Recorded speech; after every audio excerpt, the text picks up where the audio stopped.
जाबिर माफ़ी तो तव्हांखे हर हाल में वठणी पवंदी, पर जेको तव्हां न्याणी जो घर बर्बाद कयो आहे उन जे लाइ तव्हांखे 15 लाख रुपया ॾंड भरणी पवंदी। 15 लख? हल 15 लख खून जो ॾंड भरियोसीं 10 लाख रुपया ऐं हिन जो 15 लख। इहो ॾंड त घटि आहे। मुंहिंजी त दिलि थी करे त तव्हां ते 50 लाख रुपया ॾंड रखां।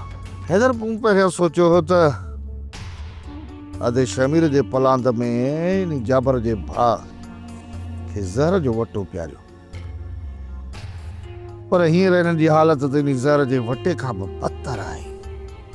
25 लख का मश्किरी न आहे, वॾी रक़म आहे। जेकॾहिं इहो जाबरो पंहिंजो घर खपाए, रिलियूं अलाह तलाह सभु खपाए न, तॾहिं 25 लख भरणु हिन जे वस जी ॻाल्हि ई न आहे।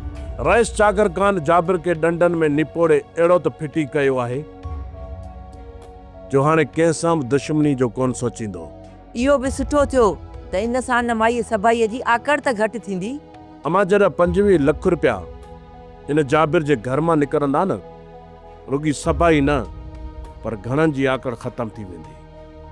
कुझु वक़्त जे लाइ सोट वारनि जा कंध त झुकियल हूंदा न।